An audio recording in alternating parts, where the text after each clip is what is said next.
Hello everyone, myself Manish and today we are going to study about the classification and prediction. First we should know what is classification and prediction. देखिए, आप जब classification और prediction की बात करते हैं तो हम लोग यहाँ पर डेटा एनालिसिस में डेटा से आप फ्यूचर के बारे में जानने की कोशिश करते हैं, तब हम क्लासिफिकेशन और प्रेडिक्शंस की बात करते हैं। फ्यूचर का यहाँ पे फ्यूचर कहने का मतलब ये है कि हमें जो भी डेटा प्रोवाइड किया गया है उससे हम अपने जो फ्यूचर डिसीजंस हैं वो ले सकें। उसके लिए जब हम मॉडल्स डेवलप करते हैं तो that method is known as the classification and prediction. और क्लासिफिकेशन और प्रेडिक्शन दोनों को उनके डेटा के हिसाब से डिफरेंशिएट किया जाता है। First classification only predicts the categorical or discrete label data, whereas the prediction model the continuous valued functions. अब discrete label मतलब क्या है? discrete label data का देखिए, discrete label data का मतलब ये है कि जहां पर हम डेटा से केवल यस नो में आंसर्स निकाल पाए या ट्रू और फॉल्स में आंसर्स निकाल पाए। जैसे आपसे पूछा जाए कि हम कस्टमर को लोन दें कि नहीं, so then you are saying that yes or no, whether doing this particular action is dangerous or not, तो you will answer yes or no। तो इस तरीके के जितने भी क्या कहते हैं क्वेश्चंस होते हैं जहां पर आपका आंसर 2 या 3 पार्ट्स में ही फिक्स पार्ट्स में ही आता है कि इसका आंसर हमेशा ये पॉसिबल वेज यही होंगे कि yes no, और आपने कैटेगरी कर रखी है जैसे ए बी सी। जैसे आपसे पूछा गया कि ये पर्टिकुलर कस्टमर को हम किस कैटेगरी में लेबल करें, तो आपने कहा ए में या बी में या सी में, तो that type of things are comes under the classification. Whereas prediction model continuous models की बात करता है। जैसे आपने कहा कि कहते हैं कि टेम्परेचर आज दिन में टेम्परेचर ये है, शाम को कितना टेम्परेचर होगा। तो इस तरीके के जो टेम्परेचर, क्योंकि टेम्परेचर जो है वो एक कंटिन्यूअस वे में चलता रहेगा या ह्यूमिडिटी एक कंटिन्यूअस वे में चलती रहेगी। तो इस तरीके के मॉडल्स जिसमें हम वैल्यू को कंटिन्यूअसली यूज करते हैं या कंटिन्यूअसली वे में रहती हैं, उसको हम प्रेडिक्शन मॉडल्स कहते हैं। अब किस तरीके का डेटा है, जैसे फॉर एग्जांपल यहाँ पर हमने और क्लियरिफाई किया है। जैसे अगर आप ध्यान से देखिए तो आप पाएंगे कि क्लासिफिकेशन के लिए हमने एक एग्जांपल दिया है, दैट इज अगर हमें कोई लोन मॉडल बनाना हो, ठीक है, लोन का क्लासिफिकेशन मॉडल बनाना हो तो क्या करना होगा कि वहां पर जो लोन ऑफिसर होगा that will analyse the data, और वो क्या करेगा, वो जो एप्लीकेशन हमको आई है उसको इस तरीके से क्लासिफाई करेगा कि इसको लोन प्रोवाइड करना रिस्की है कि सेफ है। मीन्स जो कंपनी है वो इस मॉडल क्लासिफिकेशन मॉडल का इस्तेमाल किस तरीके से करेगी कि either we will provide the customer the loan or not, that comes under the classification। तो इस तरीके के मॉडल को हम क्लासिफिकेशन मॉडल कहेंगे, जहां पर हम आंसर में क्या दे रहे हैं, रिस्की है कि सेफ है, लोन रिस्की है कि सेफ है। इसी तरीके से अगर सेकेंड एग्जांपल पे जाएं तो यहां पर आपका कहा गया है कि मार्केटिंग मैनेजर जो है वो ये डिसाइड करे कि मॉडल की हमारे क्लासिफिकेशन मॉडल की मदद से कि जो कंपनी नया कंप्यूटर निकालने वाली है उसे हमारे जो ऑलरेडी कस्टमर्स हैं वे उसे बाई करेंगे कि नहीं करेंगे। आपके पास कस्टमर का ऑलरेडी उसकी हिस्ट्री और उसका प्रोफाइल अवेलेबल है, आप उसकी मदद से ये बता पा रहे हैं कि वो फर्दर हमारा नया प्रोडक्ट खरीदेगा कि नहीं खरीदेगा। तो इस तरीके से जो मॉडल्स होते हैं जिनमें आप जो प्रेडिक्शंस हैं उनको क्लासिफाई कर देते हैं, लेबल कर देते हैं कि यस नो में होना चाहिए या कैटेगरी वाइज डिवाइड कर देते हैं, तो that are comes under the classification. इसके अलावा हम इस तरह एक एग्जांपल और ले सकते हैं। जैसे फॉर एग्जांपल आपके यहाँ कई सारे एम्प्लॉयज हैं और आपको उसमें क्या कहते हैं प्रमोशन देना है, या सॉरी प्रमोशन नहीं, there will be a bonus type, एक बोनस देना है। तो आपने बोनस की 3 कैटेगरीज बना ली कि 20%, 10% एंड 5%, ठीक है। अब आपने कहा कि अगर बहुत अच्छे होंगे तो वी विल पुट इन 20%, और if they are average then 5%, and जो कि क्या कहते हैं सिंपल से होंगे उन्हें आप क्या कहते हैं 5% में दे देंगे। तो इस तरीके से भी आपके कैटेगरी वाला भी इस तरीके से हो सकता है, केवल यस नो नहीं हो सकता, but there should be always the fix category. Yes no की कैटेगरी फिक्स हो या फिर आपने यूजर डिफाइंड कैटेगरीज हो। तो वो सारे डेटाज आपके क्लासिफिकेशन के अंदर ही आएंगे। Next is the prediction. Prediction model में अगर हम इसको और अच्छे से समझे, जैसे अब यहां देखिए लगभग डेटा वही होता है, बस रिजल्ट हम जो चाहते हैं वो अलग होता है। जैसे प्रेडिक्शन में क्या कहा गया कि हमारा, अब जैसे देखिए लास्ट उसमें हमने देखा था कि वो ये जानना चाह रहे थे कस्टमर सेल खरीदेगा कि नहीं खरीदेगा, बट यहां पर हमने, अगर आप देखें प्रेडिक्शन मॉडल, यहां पर भी उसी सेल से रिलेटेड क्वेश्चन है, लेकिन क्वेश्चन चेंज हो गया। यहां पे पूछा गया कितना, how much it will spend on the company product. तो ये ध्यान रखिए कि जो प्रेडिक्शन होता है वो अधिकतर जो है वो न्यूमेरिकल डेटा में आंसर रिटर्न करता है कि how much the customer will spend. Similarly weather वाला एग्जांपल अगर हम देखें तो हम टेम्परेचर, ह्यूमिडिटी मींस कितना, how much temperature will be, how much humidity will be, how much wind flow will be, इस तरीके की वेरियस कैटेगरीज हो सकती हैं जो हम प्रेडिक्शन मॉडल में मॉडल करते वक्त रिजल्ट में चाहते हैं। तो ये ध्यान रखिएगा, कंटिन्यूअस में आपका क्लासिफिकेशन में आपका क्या कहते हैं डिस्क्रीट डेटा से रिलेटेड होता है, और प्रेडिक्शन मॉडल में आपका कंटिन्यूअस डेटा से रिलेटेड होता है। अब देखते हैं क्लासिफिकेशन कैसे वर्क करता है। तो जो आपकी क्लासिफिकेशन की प्रोसेस है या क्लासिफिकेशन की जो एल्गोरिथम है वो 2 पार्ट्स में डिवाइडेड है। पहले पार्ट्स में हम क्लासिफायर या मॉडल बिल्ड करते हैं। ये मॉडल जब हम ये मॉडल बिल्ड करते हैं तो हमारे पास ऑलरेडी पहले से डेटा होता है, हम उस डेटा पे उस डेटा को हम ट्रेनिंग डेटा कहते हैं, और उस डेटा पे बेस्ड होके ही हम क्लासिफिकेशन मॉडल्स को डेवलप करते हैं। देखिए यहां पर क्या होता है कि जो हमारे पास ऑलरेडी डेटा होता है, जैसे मान लीजिए अगर हमारे पास हमारे एम्प्लॉयज का डेटा है, तो उस एम्प्लॉयज के या हमारे कस्टमर्स का डेटा, उसमें उसकी जितनी भी बाइंग हैबिट्स होगी वो सारी की सारी डिटेल होगी, जैसे with time and duration and what is the product.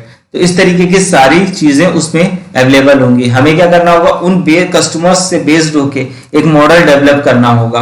और सेकेंड स्टेप आपका क्या करता है, कहता है कि जो नया ट्रेनिंग डेटा आया है हमारे पास, आप उस पे जो हमने पुराना टेस्ट मॉडल बनाया है, जो क्लासिफायर मॉडल बनाया है, उसको अप्लाई करना। अब देखिए कैसे करते हैं, इसको समझते हैं।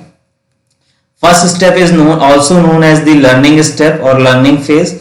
इस स्टेप में यूजिंग द क्लासिफिकेशन एल्गोरिथम हम क्लासिफिकेशन एल्गोरिथम बनाते हैं जो कि हमारा क्लासिफायर की तरह वर्क करता है। ये क्लासिफायर जो होगा ट्रेनिंग डेटा सेट की मदद से बनाया जाता है, और इसमें हम अपने जो डेटा को है वो लेबल करते हैं।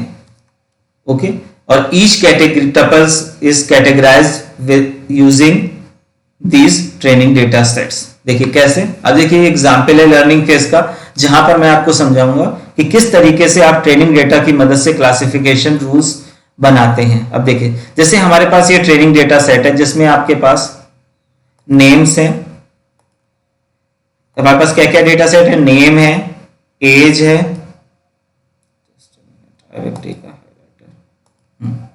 हमारे पास नेम है, एज है, इनकम है एंड लोन डिसीजन है। These are the 4 datas are there. अब हमें करना क्या होगा, हमें इससे क्लासिफिकेशन एल्गोरिथम्स बनानी है, और हमें रिजल्ट में क्या चाहिए कि लोन हमें ये बताना है रिस्की है कि सेफ है।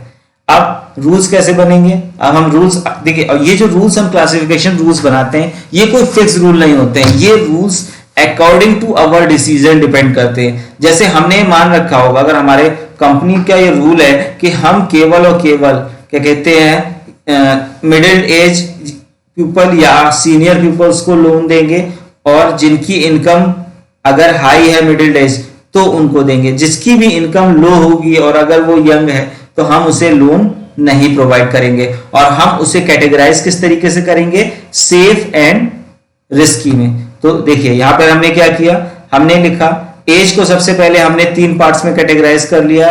First one is young, second one is middle age and third one is senior. और हमने रूल बनाया इफ एज इज यूथ या young then the loan decision will be risky, मतलब हम किसी भी यंग पर्सन को लोन नहीं देंगे। इफ इनकम इज हाई, अगर इनकम हाई है then the loan decision is safe, तो अगर किसी की भी इनकम हाई है तो हम उसे लोन प्रोवाइड कर सकते हैं। और थर्ड रूल देखिए क्या बना है कि अगर मिडिल एज पर्सन है और उसकी इनकम लो है तो वो रिस्की हो सकता है। इसी तरीके से हम यहाँ पे 2-3 एग्जाम्पल्स हैं, इसी तरीके से हम कई सारे एग्जाम्पल्स इन्हीं रूल्स की मदद से जो हमारे पास ट्रेनिंग डेटाज होते हैं उसकी मदद से हम ये क्लासिफिकेशन रूल्स बना लेते हैं। तो हमारा फर्स्ट स्टेप क्या हो गया, this is our first step, जिसमें हम लर्निंग फेज में जाते हैं जहां पर हम अपने क्लासिफिकेशन रूल्स को डेवलप करते हैं। एक बार फिर से हम समझ लेते हैं इसमें लर्निंग फेज को। हमने क्या किया, सबसे पहले हमने अपने डेटा को लिया, डेटा को हम कैटेगराइज फॉर्म में लेंगे, जैसे एज को हमने यंग, मिडिल एज और सीनियर में डेवलप कैटेगराइज कर लिया, एंड इनकम को हमने लो हाई में डिवाइड कर लिया, और इसी के हिसाब से हमारे पास loan decision risky and safe में डिवाइड हो गया। अब फर्दर क्या होगा, फर्दर अब हमें नेक्स्ट स्टेप क्या करना है इसी के अंदर कि हमें अपने क्लासिफिकेशन रूल्स को डेवलप करना है according to data and our company rules. हम इसको रूल्स बनाएंगे, जैसे फॉर एग्जांपल हमने बनाया if a person is young and his income is high then loan decision is safe. If income is high then loan decision is safe. If a person is middle age and his income is low then it is risky. If a person is middle age and income is high then it is safe. तो इस तरीके से various classification rules हम बना लेंगे। फिर next step आपका है आपका टेस्टिंग फेज और क्लासिफिकेशन स्टेप फेज, जिसके अंदर हम क्या करते हैं, हमने जो क्लासिफिकेशन रूल्स या क्लासिफायर डेवलप किया है अब हम उस पर अपने जो डेटा हमारे पास नॉन ट्रेन डेटा जो टेस्ट करने के लिए डेटा आया हुआ है, जिससे हमें उस डिसीजंस जिसमें हमें लेने हैं, देखिए ये जो हमारे पास टेस्टिंग डेटा था इसमें ऑलरेडी डिसीजंस प्रोवाइडेड थे, और जो ट्रेनिंग डेटा था और जो टेस्टिंग डेटा आएगा उसके अंदर हमारे पास कोई भी क्या कहते हैं डिसीजन लोन डिसीजन से रिलेटेड डेटा रूल्स नहीं होंगे। हमें यह सेटिस्फाई कराना है कि जो हमने डिसीजन मैनुअली लिया है क्या वो हमारा क्लासिफायर सही प्रोवाइड कर रहा है। तो हमारे पास ये टेस्ट डेटा है, इस टेस्ट डेटा पे हम ये अप्लाई करके देखेंगे और चेक करेंगे कि हमने जो क्लासिफिकेशन रूल्स बनाए थे वो बिल्कुल सही बने हैं, कहीं कुछ गलती तो नहीं है, और इन्हें फर्दर हम इस्तेमाल कर सकते हैं कि नहीं कर सकते हैं। अब देखिए कैसे करेंगे, जैसे फॉर एग्जाम्पल हमने सबसे उसी सेम कैटेगरीज ली हैं, name, age and income and our loan decision, these are our 4 categories, और ये हमारे टेस्ट डेटा के अंदर है। अब हमारा रूल क्या कहता है, अब हमने रूल में अपने भेजा, नाम भेजा, मेन चीज हमें क्या चाहिए थी, उसकी एज क्या है, उसकी इनकम क्या है, तो लोन डिसीजन क्या होगा। तो क्या हमने यहाँ पे क्या लिया है कि मिडिल एज है और लो है तो वो रिस्की होगा। आप देखिए क्या, देखिए मिडिल एज है एंड लो है तो इसे हमने रिस्की दिया। तो डेट मीन्स कि हमने जो मैनुअली डिसीजंस लिए हैं वो ही हमारे क्लासिफिकेशन रूल्स को जस्टिफाई करते हैं। अगर जो हमारे पास टेस्ट डेटा आया है अगर उससे जो डिसीजंस हैं और जो हमारे रूल से डिसीजंस हैं अगर डिफर करते हैं तो देन फिर फर्दर उन रूल्स को लेके हम फिर से ट्रेनिंग फेज पे जाएंगे और फिर से हम क्या कहते हैं उन रूल्स को जज करेंगे और करेक्ट करने की कोशिश करेंगे, और फिर से हम क्लासिफिकेशन फेज पर आके then another time we will test that rules. तो this is your classification algorithm. अब इसके बाद next step is the classification and prediction issues. जब हम क्लासिफिकेशन और प्रिडिक्शन करने जाते हैं तो हमारे पास क्या क्या इश्यूज आते हैं। बेसिकली जो इश्यूज आते हैं वो डेटा के साथ आते हैं, क्योंकि जो हमारा डेटा अगर हमारा डेटा सही नहीं होगा, we have already studied about the preprocessing of the data, तो अगर आपका डेटा करेक्ट नहीं होगा तो आपके क्या कहते हैं क्लासिफिकेशन और प्रेडिक्शन रूल्स जो हमने बनाए हैं वो हमेशा गलत आएंगे। तो इस फेज में अब सबसे पहले क्या आता है, जो पहला इशू आता है दैट इज डेटा क्लीनिंग। सबसे पहली चीज ये है कि आपको सबसे पहला स्टेप जो सॉल्व करना होगा that will be data cleaning, क्योंकि बिकॉज अगर आपका डेटा क्लीन नहीं होगा it contains the noise and missing values, तो आप जो रूल्स हैं वो एग्जैक्टली नहीं बना पाएंगे। तो हमेशा ध्यान रखिए कि जो भी डेटा हम यूज करने जा रहे हैं that should be without the noise and without the missing values. It should not have any noise and missing values. आपको और उसमें आपको क्या कहते हैं जितनी भी मिसिंग वैल्यूज हैं उनको किसी ना किसी तरीके जो टेक्निक्स आपने पढ़ रखी हैं उनकी मदद से उन्हें रिमूव करना है। फिर सेकंड स्टेप आता है that is relevance analysis.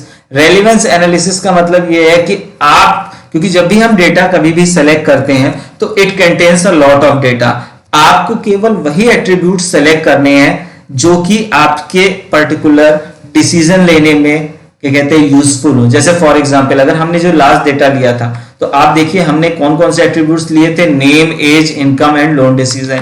But क्या रियल में डेटा में केवल इतनी चीजें होती है? नहीं, क्योंकि अगर आप कोई भी लोन एप्लीकेशन भरते हैं बैंक के अंदर तो उसमें आपका नाम, your father's name, your address, your age, income and various other informations भी आपकी उसमें पूछी जाती हैं फॉर्म्स में, और ये सारा का सारा प्रोफाइलिंग डेटा आपके डेटाबेस में अवेलेबल रहता है। बट चूंकि हमें केवल डिसीजन लोन से रिलेटेड लेना है तो हमें उस डिसीजन को लेने के लिए केवल जो एट्रीब्यूट यूजफुल होंगे केवल और केवल वही रेलिवेंट एट्रीब्यूट्स का हम इस्तेमाल करेंगे। तो यहां पर रेलिवेंस एनालिसिस का मतलब यही है कि केवल और केवल आप उन्हीं से रिलेटेड रेलिवेंट डेटा को ही सेलेक्ट करेंगे, बाकी इररेलेवेंट जितने भी एट्रीब्यूट हैं जो आपके डिसीजन मेकिंग में यूजफुल नहीं है उनको आप मॉडल में इनपुट के फॉर्म में नहीं यूज करेंगे। Then there comes the data transformation and reduction. The data transformation steps में आपका क्या होता है कि चूंकि देखिए जैसे फॉर एग्जांपल यहाँ पर एज, हम जब भी किसी जगह पर एज लिखते हैं तो हम अपनी एज इस तरीके से लिखते हैं, either we are 25 year olds, 30 year olds, 32 years old, 35, 40, 45. It will be always a numerical value. कभी भी आपकी जो एज होगी इस तरीके से आप नहीं लिखोगे यंग है, सीनियर है, मिडिल एज है, ना ही इनकम के साथ है। आप इनकम भी लिखते हैं तो इस तरीके से, अगर आपने बैंक फॉर्म्स वगैरह पढ़े होंगे तो उसमें देखा होगा इस तरीके से रहता है कि क्या कहते हैं below 2 lakhs, 2 lakhs to 5 lakhs, 5 lakhs to 10 lakhs, 10 lakhs to 15 lakhs, above 15 lakhs। तो एक कैटेगराइजेशन है, तो उस आपको क्या करना है ट्रांसफॉर्मेशन में, उसको चेंज करना है। तो नॉर्मलाइजेशन ट्रांसफॉर्मेशन में इस चीज को चेंज करके आपको किस फॉर्मेट में लाना है, जिस फॉर्मेट में हमें यूजफुल हो। जैसे एज को हमने कन्वर्ट करके किस फॉर्म में लिया है, young, middle age and seniors में। इसी तरीके से इनकम को हम कन्वर्ट कर सकते हैं low income person, middle income person and high income person. तो that is called transformation. Reduction means कि we are reducing the unnecessary information. अगर किसी भी एट्रीब्यूट जो जरूरी एट्रीब्यूट है बट उसमें कोई ऐसी इंफॉर्मेशन है जिसको हम रिड्यूस फॉर्म में भी यूज कर सकते हैं। जैसे मान लीजिए आपकी इनकम क्या कहते हैं, इनकम ही हम देखते हैं, जैसे इनकम आपकी है तो अब हमें बेसिकली 2 lakhs और 5 lakhs की जरूरत नहीं, हम उसे लो या उसमें रिड्यूस करके भी यूज कर सकते हैं, क्योंकि हमारे लिए कैटेगरी में आपकी एग्जैक्ट इनकम की जरूरत नहीं है, न्यूमेरिकल वैल्यू की जरूरत नहीं है, केवल हम उसे कैटेगरी फॉर्म में रख सकते हैं। तो दैट इज द रिडक्शन। अब रिडक्शन के लिए जैसे इन्होंने टेक्निक, आपकी टेक्निक्स हैं जो normalization and generalization. Generalization and normalization में जो अभी मैंने बताया आपको कि नॉर्मलाइजेशन में हम क्या करते हैं कि अगर वो किसी पर्टिकुलर स्पेसिफिक कैटेगरी में आ रहा है तो उसे कैटेगरी के फॉर्म में कन्वर्ट कर लेते हैं और स्मॉल रेंज के फॉर्म में कर लेते हैं। जैसे फॉर एग्जांपल अगर हमने कहा कि 0 से 5 लाख तक की इनकम का पर्सन लो एज कहलाएगा, 5 से 10 वाला मिडिल इनकम कहलाएगा एंड अबव 10 lakhs वाला हाई इनकम कहलाएगा। तो that is the normalized form and in the generalized form also. ठीक है, तो these are the classification issues. तो हम जब भी डेटा को यूज करने के लिए क्लासिफिकेशन के लिए लाएंगे तो ये स्टेप्स को ऑलरेडी हम रिजॉल्व करके लाएंगे। ये इश्यूज आपके डेटाज में नहीं होने चाहिए। These are issues should be solve prior to developing a classifier. Then afterward आता है comparison of classification and prediction. देखिए क्लासिफिकेशन एंड प्रेडिक्शन में आपका क्या रहता है, सबसे पहली चीज ये है कि इट शुड बी एक्यूरेट। जब हम क्लास लेबलिंग कर रहे हैं, जैसे हमने कहा कि इट शुड बी एज और इसमें हमने कैटेगरी करी, तो कैटेगरी करते वक्त हमें एक्यूरेसी बना के रखनी है कि एग्जैक्ट होना चाहिए। अगर आपकी कैटेगरी जो क्लासिफिकेशन करते वक्त आप क्लास लेबलिंग कर रहे हैं, अगर उसमें कोई भी गलती होगी तो आपका जो रिजल्ट होगा एंड लास्ट वो गलत हो जाएगा। Speed, the computational speed should be fast. ऐसा नहीं होना चाहिए कि आप जब हम रूल्स बनाते हैं, ये स्पीड का मतलब रूल्स से रिलेटेड है, बिकॉज हम ये चाहते हैं कि एक बार जब आपका क्लासिफायर मॉडल बन जाए तो आपकी जो स्पीड है रिजल्ट देने की वो फास्ट रहे। ऐसा नहीं होना चाहिए कि आपने इतने रूल्स बना दिए और इतना कॉम्प्लेक्स मॉडल बना दिया कि वो रिजल्ट करेक्टली नहीं प्रोवाइड कर रहा है। तो क्लासिफिकेशन रूल्स बनाते वक्त हमें ध्यान रखना होगा कि एग्जैक्ट क्लासिफिकेशन रूल्स बनने चाहिए और मिनिमम क्लासिफिकेशन रूल्स बनने चाहिए। Next point is robustness. ये आपका ये बताता है कि you should not use the noisy data, because अगर आप नॉइजी डेटा का यूज करेंगे तो you will be not able to predict the data correctly. Okay, scalability is also an important factor, क्योंकि आप अगर क्या कहते हैं लार्ज अमाउंट ऑफ डेटा लेंगे तो आप पूरे के पूरे डेटा को यूज नहीं कर सकते, तो आपका डेटा जो होना चाहिए वो स्केलेबल होना चाहिए ताकि आप उसको यूटिलाइज कर सकें। And the last one is interpretability. हमें ये भी समझ में आना चाहिए कि जो क्लासिफायर का रिजल्ट आ रहा है वो प्रॉपरली इंटरप्रेट हो सके और करेक्टली अंडरस्टूड हो सके। ऐसा नहीं होना चाहिए कि क्लासिफिकेशन का रिजल्ट आपका नॉन अंडरस्टैंडेबल हो। थैंक्स।